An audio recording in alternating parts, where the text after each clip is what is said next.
DJ PK, and we're joined now by Pete Sousa, host of Inside the Big 12 and the Pete Sousa Show. Pete, good morning. Hey, gentlemen, good to be back with you. A happy hump day, a busy day in the Big 12. It's like we continue to get these storylines in the off season that are jarring, interesting, and always feed into the following fall. So great to be on with you. Let's get right to the top of the league, Texas Tech. I think everyone expected somehow, some way, they would certainly be one of the top two teams and be back in the conference title game. And with the news that Sorsby is probably going to be ruled ineligible and gambling, and he'll be punished for that, and he won't get to play at all, there's a little flashback here with Ute fans thinking, wow, I know how we felt when we had Cam Rising until we suddenly didn't 2 years in a row. One season turned into an 8-win year, another into a 5-win year because they had multiple quarterback injuries. How far can Texas Tech fall because of this? Well, it's funny, too. I'm sure the folks in Provo are kind of feeling the same way with flashbacks around the similar time last year with Jake Retzloff. You know, they went into training camp with a wide-open competition at quarterback, and Texas Tech could be in the exact same place. I think when you mention how far could they fall, they've got a decent backup in Will Hammond, and we saw him against the Utes last year show out and really almost take the job from Baron Morton. So that's a guy they probably won't have back till around week 3 because he suffered a season-ending injury last year, a knee injury. Behind him, you got a kid named Kirk Francis as a Tulsa transfer, more of like a caretaker quarterback. You're not looking for him to be the quarterback of your CFP team. So now it's interesting, right? Finally, the NCAA has instituted some rules, and they actually seem like they mean business. You can't get a transfer now. They have a thing, almost an outlier, called a ghost transfer, which you may be familiar with. But what that is outside of the transfer portal, a player could transfer schools, and that's a way that they could get a new quarterback. But if they were to find that there was any kind of tampering, you know, Joey McGuire, as the head coach of Texas Tech, could miss a large portion of the season, or the team could be docked a portion of what they make, right, their football income and their budget. So it's a whole new ballgame for Texas Tech. I really do believe, though, like a blueprint could be what we saw last year at BYU, and you just kind of got to see if you can hold the line until you hand the keys to Will Hammond, who was a guy who you were pretty excited about last season after that Utah game. But there's also a possibility, and I just want to finish the thought with this, that, you know, now this thing plays out in court. Like you mentioned, it looks like Sorsby will be ruled ineligible. Having bet on Indiana when he was at Indiana, if all this stuff is proven, that is just a non-starter. And then if you look at, okay, do we take it to court, right? Do we file an appeal? The NCAA is somewhat vulnerable nowadays. And, you know, you file an injunction and you get a friendly Lubbock judge, maybe you can get a situation where you have Sorsby playing on a week-by-week basis maybe, but you know, it all remains to be seen. But Texas Tech, I believe they're so strong in so many other facets of their game that they won't fall too far. And it is unfortunate what's going on with Brendan Sorsby. And I know folks in Lubbock are upset because they wanted a new offensive attack, right? They wanted to be a little more aggressive. And right now it doesn't look like that'll be the case. You look at the lose on the defensive side, 6 guys get drafted, obviously Bailey leading the way, but I think that they had their entire line was really good there, and so they have to replace that. They hit the transfer portal, get several defensive guys. I'm wondering, as you say, that they won't fall that far because when you look at Morton, he wasn't exactly lighting it up. Now, we're just talking about Big 12. Obviously, when they got into the playoff, that offense stunk, but in terms of them being able to win the conference, I'm wondering, the first 3 games are winnable.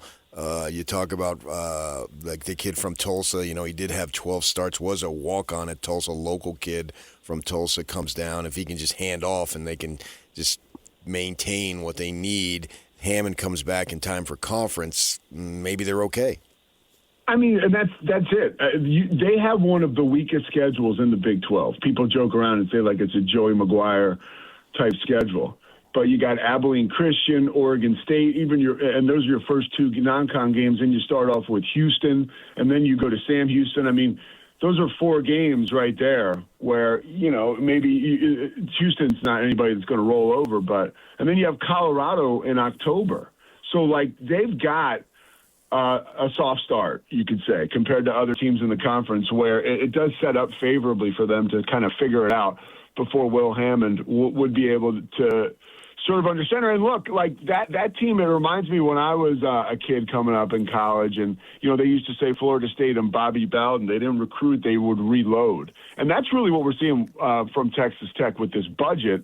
Again, you can't make a move now in the spring to bring in a new quarterback, but you certainly brought in plenty of high-powered guns to perform for you on the defensive side of the ball. And I think that holds the line for you.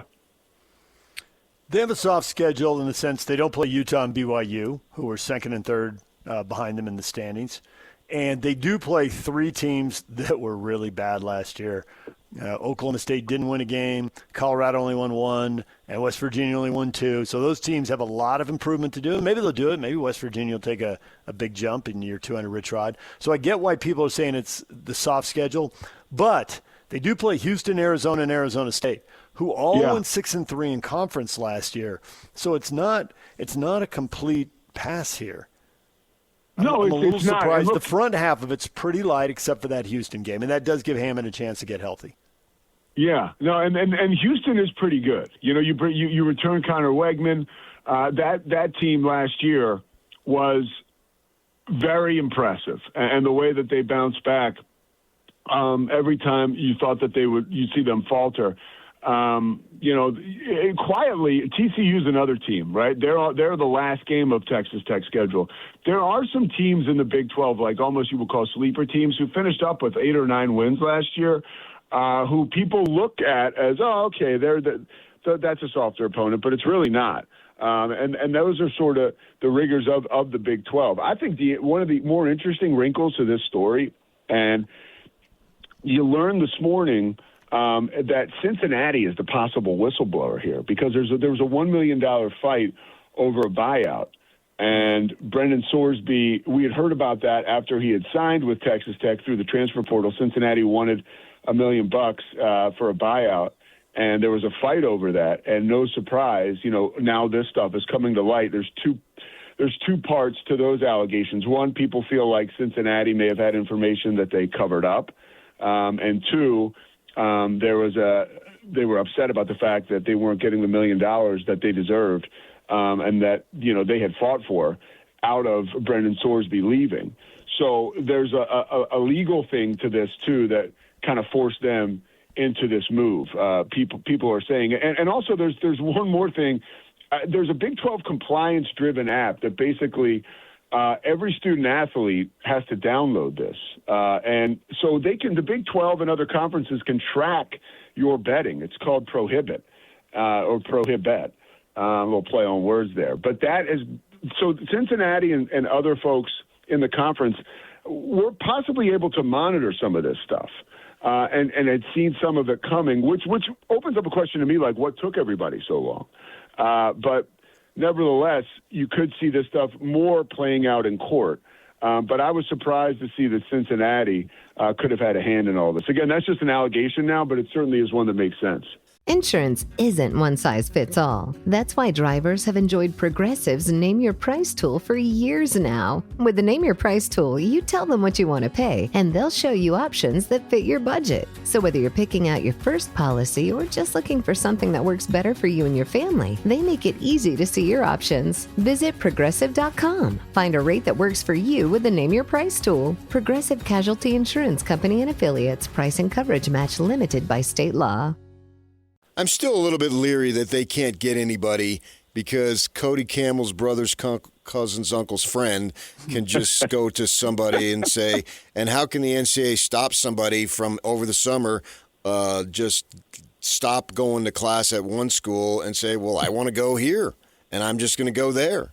And I have the right to go to whichever college I choose as long as my academics are in order and they accept me. And so, the McGuire and his folks can't do anything, but Cody Campbell's brother's uncle's son's cousin's friend can do it. It is kind of funny. If you're Texas Tech, they've taken full advantage of this system, right? And now they're in desperate need of some help, and they run into a wall with like the first rule ever in 5 years. They're like, wait, what? What are you talking about? And I think you're exactly right. I do anticipate some kind of legal showdown, and what we could see here, and I've been talking to people around this situation, like we could see some sort of precedent-setting move with the NCAA if Texas Tech is to get behind a player who they've offered $5 million to, and I'm still trying to figure out how that will shake out if he cannot play. But you would think that they're going to put a lot of their resources behind Brendan Sorsby to get him eligible. When you're going up against a unit like the NCAA, who a lot of people feel like have been grifters for a real long time, and they could be on their way out.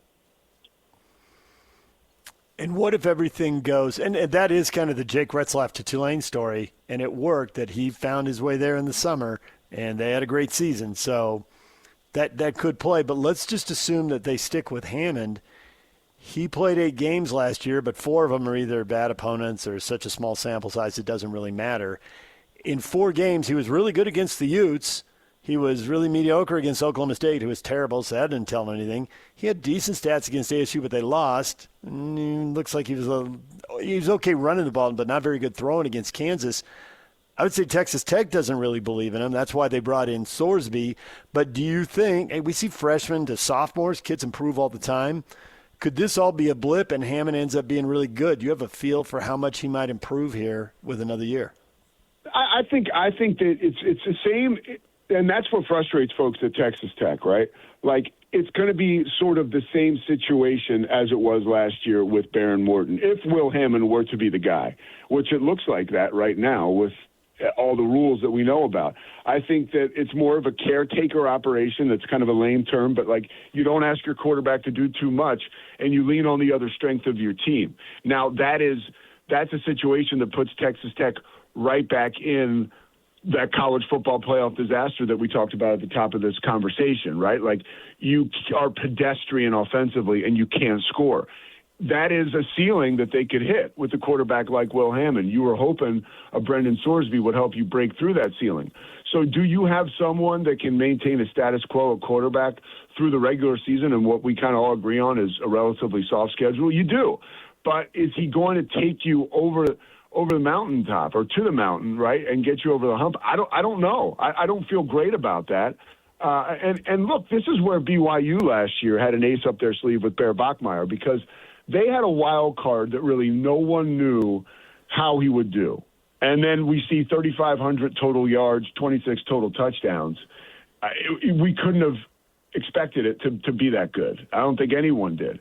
And I don't know that there's a player on Texas Tech's roster that could achieve like that. And there's no real question marks, right? Like, we've seen Will Hammond, we've seen Kirk Francis. We hadn't seen Bear Bachmeier. And that was sort of the exciting part about it, sort of mysterious. So Texas Tech, I do feel like there is a ceiling with a guy like Will Hammond. And it could be sort of – it really shows that it'll be more difficult for them to break through this season, even though they added a piece in the offseason that they thought would be the answer. But now it looks like that answer has been eliminated, for right now at least. Who knows? It's like as the world turns with this stuff. In this current configuration of the Big 12, trying to handicap it has been very difficult. 2 years ago, the Sun Devils, who were picked 16th, ended up winning it, and Utah and Oklahoma State, for varying reasons, both weren't very good. And then it was so embarrassing that they decided to not even have a poll the next year. And you had Houston and Arizona jump up there and maybe surprise. So try to handicap the conference this season. You put BYU too with the Retzlaff situation. I don't think very many people had them in the conference title game. But trying to handicap it going into the 26th season, that's where I think it may work in Texas Tech's advantage, is that who knows what's going to happen. The point is, this conference through 2 years has been really crazy. It has been. And sometimes I think looking at the schedule can give you an idea, right? Like of who has opportunities and who doesn't. Regardless of schedules, I like what the Utes have going. right? I mean, you got Devin Dampier coming back. Morgan Scalley's a hell of a coach. I'm actually really excited to see him get his opportunity. Houston's another one we mentioned. 10 wins, 3 losses last year. Willie Fritz is as good a coach as there is. Arizona surprised everybody last year. You know, they finished 9-4. So there are some of these teams that have been outliers in the past, outside of Utah, those teams I mentioned, that we could see. Even Baylor. Baylor's got the best quarterback, one of the best transfer portal quarterbacks, right, outside of Sorsby, really, and DJ Lagway. And one thing that Baylor has, they got 29 incoming transfers, and they have Jake Spavital, who is probably one of the hottest offensive minds in all of college football. Like, Jake Spavital is almost the reason that people are saying Sawyer Robertson may not have gotten drafted, because they look at Robertson's numbers and they say, you know, he was in a situation where he could elevate to that level. Now, I think Sawyer Robertson's going to make the Raiders as their third quarterback. But you look at Spavital coached Fernando Mendoza at Cal. I mean, he's a guy that is a real high-profile coach that is an ace up Baylor's sleeve, you could say. So Baylor's another team that you could find in the mix. And Rich Rod, you know, another year at West Virginia, they finished sort of strong. But it's the same deal. I mean, DJ and PK, you guys nailed it. Like, when we come down and get ready for this season, when we're at media days, like, we don't know what side's up every year, right. Really. Yeah. And that's a lot of fun. It is a lot of fun. And I think what we would all like to see, and this is me just from being a conference homer, you know, let's win a game or two in this college football playoff, and let's get 2 Big 12 teams in there. Let's get it this year so we can have BYU and Texas Tech. You know, like, where we're not sitting here figuring out why we're hamstrung. Yeah. Pete Sousa joining us, host of Inside the Big 12 and the Pete Sousa Show. I think this is where football coaches get really jealous of basketball coaches, because a basketball coach in a similar situation, they got this other free agent pool with foreign players, and you might be able to pull a rabbit out of a hat by going overseas and finding somebody. At football, you don't get that. It's like they are just painted in such a corner right now at Texas Tech, and everybody here is kind of shrugging like, yeah, been there, done that, it's your turn. Yeah, and that's why I think, you know, that's such a good point about the foreign players, because those players there was no option for them to play college football earlier because they wanted to get paid. And so a guy like Luka Doncic would just go right to the NBA. Nowadays, a guy like Luka Doncic might be playing at BYU, right, for at least a year. And it's a different ball game now. With what you mentioned about Texas Tech and their inability to really run out and just go to the supermarket and grab a great quarterback, I do believe that's why we will see the legalities of this thing play out. Like, I've heard people around the school talk about how they're going to fight this, right, and they're going to support Brendan Sorsby, and you know they got a ton of resources at Texas Tech. And you get a friendly Lubbock judge, like we talked about earlier, and you can get those injunctions that can keep him eligible to play. And I don't know what that looks like all year long, if that's like a situation that you want to deal with. It sounds like a bit of a roller coaster ride, emotionally and physically, for a football program. But that's an option for them, right, to break out all the big guns. Cody Campbell's brother's cousin's uncle, who's an amazing attorney in Lubbock, who knows the judge, right? Like that's we've seen that happen before, and that's what makes this stuff so entertaining in a kind of underbelly way. None of us knew for sure if Indiana would go undefeated or not, even as they started piling up the wins last year. But the one thing we all know is billable hours are undefeated. That's what we know right there. They absolutely are, yes. Pete, we appreciate the time. Thanks for joining us and trying to sort out the Big 12, which really can't be sorted out. We'll have to wait for the games in the fall. Yeah, one more thing. You know that Texas Tech will be in trouble, or that this whole thing will be ended if Brendan Sorsby enters that supplemental draft. And we will have an answer on that by June. Right. So that will kind of give us a heads up on the legality. But, DJ PK, thanks so much, guys. I appreciate you. All right, listen to Pete Sousa on the Inside the Big 12 podcast, the Pete Sousa Show. You can get Pete's take on Big 12 football.